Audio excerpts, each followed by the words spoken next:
It's Delia. That's me. Hey, Delia Boppers and other cutie patooties of YouTube and the inner. Fuck. Okay, let's try that again. Hey, Delia Boppers and other cutie patooties of YouTube and the interwebs, what's up? I'm here today with Sidney Chase, one of my favorite other trans artists, to talk about her album Pajamas and her upcoming album Cherry Baby. So, how are you doing today, first of all? Lovely. Happy to be here in Portland before I make my vociferous journey elsewhere. Yeah, I'm really sad. I'm really sad that right as I'm arriving, you're leaving. So I'm really happy that you ended up having the chance to come out and pay a visit. So Pajamas is one of my favorite albums to listen to. Anytime any of the songs come on, I'm just instantly and immediately stoked. I feel like there's a lot to relate to there. Go ahead and tell us a little bit about the album and what inspired you to write it, and sort of what messages you wanted to carry in it.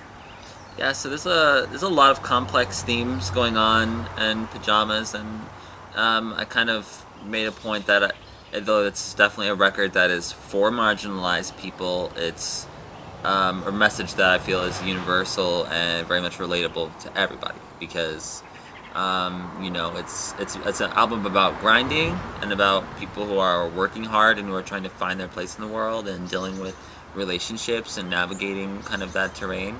But it's particularly what it's like to be a trans person, what it's like to be a queer person of color in the world, grinding for paper and trying to find their path in the world. So that was kind of the central theme, is that when we were talking about this yesterday when I got in, is that we have to kind of make our own pathway, and so everybody else gets their Rihanna and their Drake. So we need our mixtape and our turn up. That's kind of what Pajamas is. So I feel like it definitely serves that purpose really well.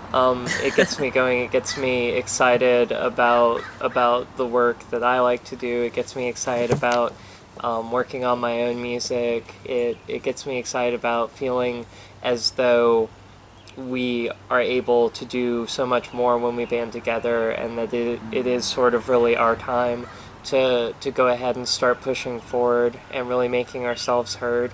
I feel like it really encourages people to do that. I feel like it definitely frames a lot of the struggles that trans people face really well, which is definitely a really important thing, so that other people can have something to relate to. What are a lot of your influences that you draw from, if you don't mind me asking? just like musically? Yeah. Okay. Yeah, no, I grew up a very big fan of Fiona Apple, kind of the R&B and jazzy vibe, and women with sort of deeper, raspier voices. Lauryn Hill, Nina Simone. I also loved Hoku and Britney Spears and all the NSYNC tango pop acts. Britney Spears fan too. So with Pajamas especially, I was really zoned in on what are the elements of those 90s songs that I really liked, and what part of can I touch people on that, like TLC, so many fabulous groups. Definitely, my upbringing with my dad was Journey fan and very much into the 80s, and my mom was more of a Earth, Wind and Fire, Commodores, Stevie Wonder, and Motown kind of fan. So kind of had that blend of styles always influencing me, kind of a cross blend. I love how it comes through in a very unique way. When I listen to your music, it just there's nothing else when I'm in the mood to listen to your music. There's nothing else that will fit that spot that my ear is hungering for, and really my soul a lot of days. It's something that I can really feel, and that's something that, like I said, for so many trans girls especially, is just so super duper important. So I feel like the album itself is just it's a blessing that it's there for people, and it's also just full of absolutely amazing music. I feel like you work your lyrics just so very well. They say so much more beneath the surface than they do just at surface level, and yet on the surface level, it's still impossible to miss. It just works that well. So when I was listening to Pajamas, I feel like it had a really distinct sound. It had a real distinct genre. It felt very sort of cohesive and sort of like it had a really solid theme of sound through it. When I listened to the previews for Cherry Baby, oh my gosh, it just sort of blew me out of the water. Like it takes a step in a whole new, really bold direction as far as what I'm used to hearing in your music, and I hear so many elements in it that I was not expecting. I hear so much that is really new. So tell us a little bit more about what you're conveying there. Well, I think it's kind of comes down to the themes of the new record, which are about the future and about young people's fear of approaching the future. Because Cherry Baby, and you'll find out on the title track of the album, is kind of sort of about this perfect vision I have of myself and like, oh, these things that I want for myself. And so I think every young person kind of has this idea of who they want to be eventually, even if they don't know what they're going to be doing or where they're going to be at. I think everybody kind of has an idealized, like, oh, if I were the perfect me. I mean, like that movie A Wrinkle in Time. I went and saw it, and there's this part in the film where a version of the main character comes out, and it's the perfect version of her, and she comes out to tempt her and say, "This is who you could be," And so Cherry Baby is kind of my inner temptress, kind of saying, "Hey, walk to your future."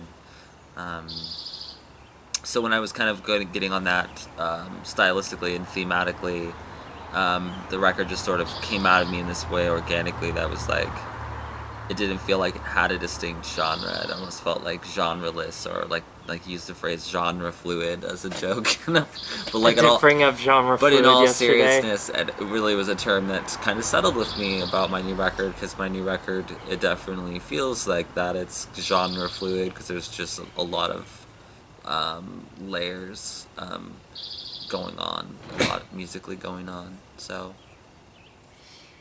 Yeah, it definitely, it felt like it branched more, and it felt like it made its own sound in so many new ways as opposed to like what I'm used to hearing anywhere. I was hearing influences that reminded me of some of my own influences that I've been sitting here thinking, I love this sound, but like, does it fit, does it blend with all the rest of the music that I'm doing? And then I hear you doing some of the same things, and I'm like, oh, this is exactly like what it should sound like in a lot of ways, and you're doing it, and it's sounding really awesome. So it gives me the courage to like be able to look back to my own music and be like, oh, this is worth working on, which that's important for trans girls making music so much, obviously, because I feel like we have so much, the world telling us what's wrong with the way we make music, whereas we just need to focus on like, it's our music. well, and also it's our legacy. That's the thing I try to stress to people about our artwork and why it's so important to us, is because it's what we're leaving behind. And like I make albums because I hope that young trans kids will hear this and go, oh, I can still be a singer.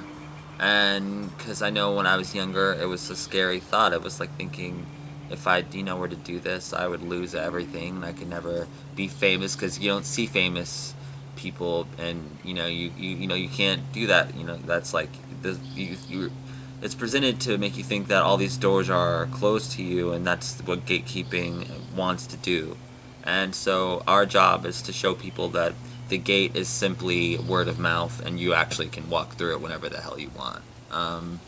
So that's kind of what I feel about my new album. And sound wise, because I think with my last record I did try to adhere to more mainstream sound, and with this record I was like, you know what, I love Shania Twain. So I have a song on my new album that every time I hear it, it just reminds me of a Shania Twain song. I love Shania Twain so And much growing so up. I'm like, I want to feel like Shania. I want to have songs that feel like summer Shania Twain. That's what I fucking love. I don't care if people don't like it. And that's where I was like, that's the distinction between my last record and what I'm doing now. Yeah. And so that's also for my audience, because young artists need to know that they have just choices to make. They don't have to just follow blindly the people that so inspire them in that moment. Like, look at that picture, but also say, what kind of picture can I make from my imagination? I don't have to make a picture like this guy's picture. You know? Right. I definitely feel, especially just like for all women in music, we do sort of have this sort of standard set to live up to of like whoever the great was, of like, you know, when we were growing up or like whenever we're entering our own careers. I feel like it's really important to always be able to like to acknowledge one's roots and pay homage and things like that. But we should be able to we should be able to spread our influences out more, you know, like a lot of artists do. I feel like that's really important for like all women in music, because I feel like we are sort of like, we're told to pigeonhole ourselves. We're told to sort of like, we have these few icons that we can look up to, whereas I feel like there's so much more depth and broadness in the music that women make. And we really need to have that diversity showing through and being allowed to inspire young girls like trans or cis to be able to just be like, you know, I'm not gonna let, you know, if some hipster dude bros are telling me that my music's not valid because I'm a girl, I'm not gonna let it hold me back. Yeah. I'm gonna, you know, pursue what I want to do, experiment with these sounds, be an artist with them, do what I want to with them, and get something new and unique. And I feel like that's something that you do really, really well. Like, you can definitely tell the influences are there, but it becomes its own unique set of like, each song is like several genres worked in together that makes its own sort of thing. And then so is the next one, but it's so just like uniquely identifiably separate, which is definitely something new to the sound. I feel like it's a much more diverse sound than what you had on Pajamas, and that makes me super duper look forward to it, and I feel like everyone should. So look for The Girl in the Golden Mask and Pajamas on Apple Music and Spotify, and look for Cherry Baby coming out soon. So tell me a bit about Come Through. That's one of my favorite songs. It definitely helps me with like my anxiety in the morning. Yeah, so Come Through is about living in a neighborhood where, I mean, I kind of would wake up and you just know, you know, X, Y, and Z. You're going to hit these places and you know, oh, it's going to be my homie Becky at the grill, and oh, it's going to be April at the coffee shop, and oh, it's going to be Steve on the corner picking at his guitar. You just know, you start to know these people. Oh, I'm going to go smoke a bowl with Slater before I go. And so you just kind of start picking it up. And so I wanted to write a song about the way I saw it and how proud I was to live in my neighborhood and be so happy, and just that fulfilling feeling of walking through the world and not needing anybody or anything to complete you in that moment, and you just like relying on your own self-validation. Definitely sounds like it talks a lot about being visible, and I agree with the statement that, you know, any trans woman being visible is an act of it's an act of revolution, you know. So I feel like that was an idea that Laverne Cox was talking about at a point, which I feel is very true. And you definitely are someone who is very visible.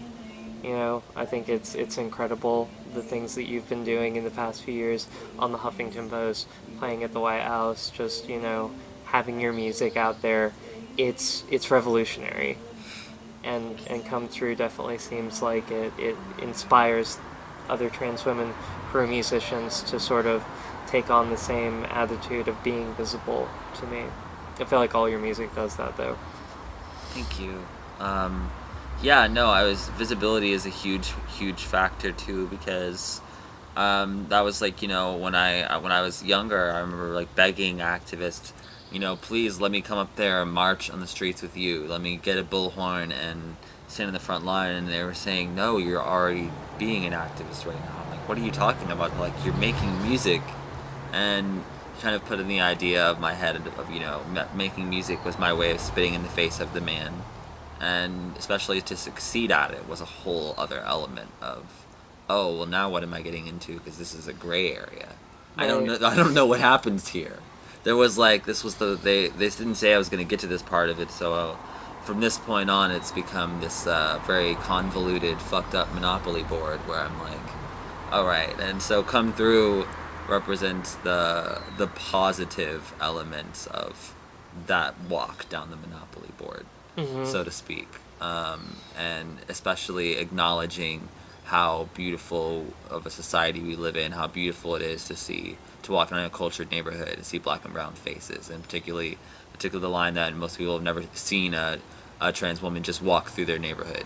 Like, just that line says a lot, because it's true. I mean, I've jogged so many neighborhoods where I saw a guy drop a box of glass watching me jog through his neighborhood, because it just I jinx Oklahoma. You know, they don't have us. Right. So sometimes we're revolutionary, and our energy is huge. It's true. So it's just how it works. It's really true. I feel like, especially in communities of color, it's really like sort of being a trans woman and being visible is really sort of new and radical. Yeah. And I feel like the song touches on it in such a very like nuanced way, because there is definitely a dialogue that needs to happen there, but it needs the kind of nuance that you bring to the table. Yeah, and I mean, I'm just very blessed to be a light-skinned trans person of color and be able to have the privilege I have. In that way, I can try my best to utilize that in ways that is beneficial to as many people at large as possible. Like, I want to find as many ways as I can to pass on the mic, especially to people and my dark-skinned brothers and sisters who can't have the microphone because society refuses to let them have one. And so, you know, it's about, if you're going to have the mic, have something to say on it, and if you don't, then pass it. And that's kind of the spirit of Pajamas, like, you know, and know your place in the community and know what's going on politically around you, and the ratios at which trans women of color are murdered in this country that would make you sick to your stomach. Right. And to understand, like, I was really fortunate to work with Trans Women of Color Collective of Greater New York, and Lord's Ashley Hunter taught me so much. Lady Dane Figueroa Aditi taught me so much. Katrina Goodlet taught me so much. I will always name and thank and appreciate those women for the work that they did just by opening their hearts to me. That's so important. It's critical. It's so important. It's critical, because I have to acknowledge their role in my development here now. I would not be here now speaking about these records with you without them. Period. It's so important, because you need to be able to do everything that you're doing right now when you end up in the positions where people want to say you can't do this, or and then in turn I would ask them, how much have you because... benefited off the black bodies and the culture and what is permeated beneath all of that? How much coin have you benefited? What's in your pocket right now? Because if you want to sit there and mine me, you know, it's like I'll turn that table right back around on you easily, because it's a question nobody wants to answer. Right. You know? And like, that's why, like, it's so important to also acknowledge the financial and socioeconomic struggles that come along with that. Right. And that, you know, when people think that people are mad about racism because of words and weird little dramatic events that happen around town, that's not what it's about. It's the constant oppression, nature of oppression, the constant and consistent cycle of oppression. And the only way we can fix that, and especially it comes from Dr. Hunter quite a bit, is through acts of solidarity that are reoccurring acts, to consistently put coin back into black businesses, right, to consistently put coin back into the artists, the trans women of color, right, people who are out there creating new and dynamic and revolutionary work, and just literally investing back into that community. Like, standing together as marginalized communities, not even, you know, separately, but as a whole, is so important. Intersectionally supporting one another, and you know, you get that whole message at the top coming down, trying to reinforce all those institutionalized forms of oppression, saying that, you know, putting a misunderstanding when you say things like, you know, support trans women in music, support black business, etc.,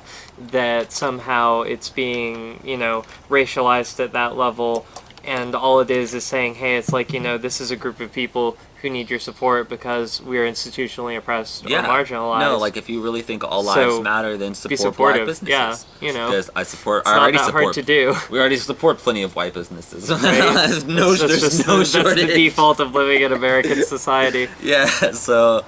that's very, very well put. But yeah, I feel definitely. Like I've never heard it better put. Oh no, it all flows together, and that's what creates this artwork, and that's what outpours this work. Is this? I feel like 100 is another one of my favorite songs. It really carries that sense of solidarity and that sense of like you're going in for everyone. Actually, it's really funny that you say that because I wrote that song in Philadelphia weekend when I was doing that event with Trans Women Color Collective. Yeah. Those exact women I just named. Oh, that's so cool. It's about that group because when we went out, I felt like I was like, this is these are the people because they know what's going on. When we went out, we were red robe and we were Patron and we were on fire and we were in the streets of Philadelphia speaking the names of dead black trans women and lifting them up, and like that was fucking power, and like that was what 100 was all about. It was about like, it's like we all tell ourselves these things to get through every day, but at the end of the day, if you're not going in for the people that you love, if you're not able to put your own problems aside every now and then to help out your friends, then what are you doing with your life? Because that's how you have to keep it 100. You have to always be real with everybody, and that also means sometimes doing things you don't want to do, or sometimes you're afraid to do because you're afraid people are going to judge you. I mean, they were like, I didn't even think for the longest time, I don't think they realized I was partially black. Like, I mean, I was like, no, you think I just come out here picking daisies? No, I'm like, I come here to represent, and because light-skinned women need to stand the fuck up and speak out too, and talk about the oppression that dark-skinned women are facing. Right. And it's just it's not going to change until all of us are willing to have the conversation. You know what I mean? Right. And that's why I'm like so freaking happy to be here today with you having this conversation, because like you're rad, and I'm actually like, it's so crazy I'm meeting you finally after all this time. So. Oh, I'm honored. Believe me, It's I so feel rad. like it's all the pleasure is mine meeting you. So, my absolute favorite song on Pajamas, I wanted to ask you about. Tell me about "In My Opinion." In my humble opinion, oh goodness, yeah, that song, IMHO. I love that song. That is one of my favorites. It's weird. It's my number 2 most top played on Spotify. Is it? It is. I feel like that just makes sense. And I was laughing with my friend. I was like, 2 out of 3 of my top songs are rap songs, and I'm very confused. 'Cause I kind of never really pictured myself as a rapper. I always liked rapping. And I had done this like side project for a while where I was performing in like gay bars and stuff and just rapping in a mask. And Well, I mean, you're good. it was fun. Thank you. So IMHO was kind of about like, it was kind of about my summer vibes, because at that time I had just spent like a year on my hormones, and I was just now walking around my first summertime where I could try on bathing suits and feel good. And It definitely feels like a song of trans feminine empowerment. It was like, we need this. I was like, oh my gosh, I'm looking in the mirror and I'm like, I don't know what's going on, but I'm liking my reflection and it feels weird. And so it was like this whole kind of amorph butterfly song. Have I written that song yet? I don't feel like I've written that song yet. Maybe I need to. Yeah, I mean, I'm a goddess, especially. That's like they're words of affirmation for us to sing to ourselves, because we need to. Definitely was for me in the say shower those every words. day. I'm a goddess. You need to say that to yourself every day, or else. It was me every day in the shower in Pensacola. Just like that's how I got through. Yeah. But so and I guess we have to talk about Salty. Yeah. Oh yeah. Salty. Yeah, that one was. That sounds very personal. I mean, IMHO sounds very personal too, but Salty sounds very personal. Oh boy. Yeah. No. Well, because it was like a uphill battle with that song. Because I was like, oh man, this song is really dirty. Yeah. Which is like, first off, I kind of That's what I maintained. love about it. Well, I kind of maintained a squeaky image for a while, and so I kind of was kind of like my bit. I felt a bit Hannah Montana myself at It was- times. A little bit straight jacketed. I was just about to say it was my You know? Miley Cyrus moment, so that was Need to be yeah. gay jacketed, not straight It was a jacketed. gay jacket, and I just did this video in like 3 days, and I followed a truck around the around the block with the camera crew in the back of it, and people just outside I figured of there. that was what you were doing. And people outside their lawn just like just taking pictures of them, and just like, hey, what's up? Just That's got to be a little bit distracting. Yeah, no, it was and actually the fun day we shot the video that day. The speaker went out on the truck, so I had or no, I couldn't hear it. It wouldn't go loud enough. So I actually in the video you could see a phone For your sticking out of sync. my pocket, and I was singing to my phone for my sync. I've had to do that. But you can't even really tell when you watch the video, but it's like weird because I was like, oh man, I was so full of shit. Makes me think of going down to like the pier in Florida town, having all these like Yeah. rednecks watch me making, trans girl Yeah. making music videos. Yeah, no. And so, yeah, and then I had done this. I was wearing this is the scene where I'm on the bed and I'm wearing a one piece, and I was like really at the time I was like, oh god, I can't wear it. And, my friend's like, well, freaking Lady Gaga can wear that, and so on can wear this, and Beyonce can wear this. You can't wear this, and I'm like, You can wear that. okay. I would have slapped my bikini body plan video I had in to your face. I had to do a whole slap myself in the mirror and be like, yeah, you can do it. And then when I watched the video back, I Be your own bestie for a minute. I cried at the first B-rolls, and Tali was like, why are you crying? I was like, 'cause I look pretty. I've never seen myself look pretty before. Those moments in life are so important, though, aren't they? I it feel like was- every time a trans girl has a moment like that, we never forget Yeah. that moment. It was really huge. My first one was in the mirror at 16. And the song was kind of just about, when you really have somebody who is like the eye of your affection, but that person it's never going to happen. You just know it's never going to happen. And so at this point, you kind of hit this bitter state of, well, I've accepted this, so fuck you and fuck everyone else.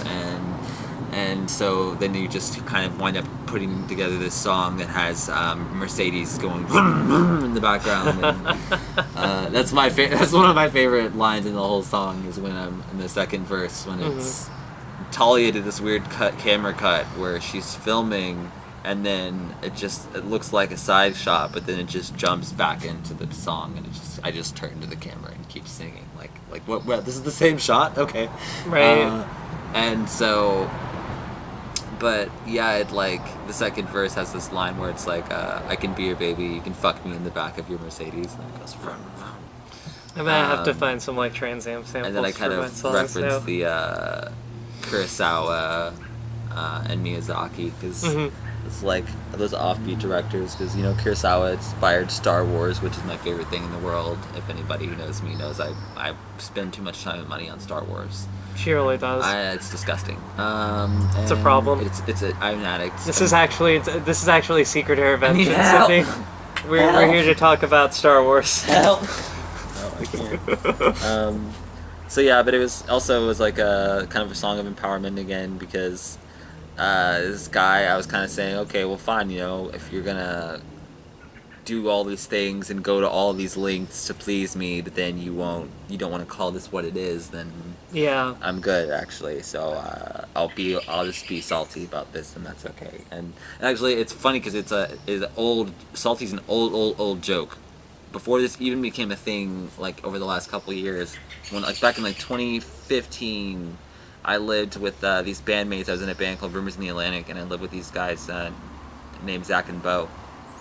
And they would walk around calling each other crustaceous, and they'd go, "Hey, salty! Oh, you're so salty! Oh my you gosh. crustaceous lobster person!" And we would just walk around calling each other salty all the time, and Yeah. it became a part of our group vernaculars. And it'd just be like, "What's going on? You're being really salty right now, Bo." And so I was like, so in the song, it was kind of actually a joke song, why you gotta act so salty. Yeah. And I like then to throw shout outs like that too. And then it was really actually the song. It's nice to know that I'm not the only nerd that does that. And then I was like, oh god, I'm putting this on Vivo, fuck my life. Oh my gosh. Well, the music video is great, the song is great. Tell me about your favorite song for Cherry Baby. Oh man, that one's hard. Because I like my new record a lot, because I didn't have studio access for like a couple years writing it, so it was just me and my guitar. So when I went in to record it, it was like... I would probably wager my favorite song on the album is probably a tie between like Taxes and Funny Bones, because yeah, Taxes is like, you know, this song I had written. It was the last song I wrote for the record, and it's the opening song, so naturally, because I'm me.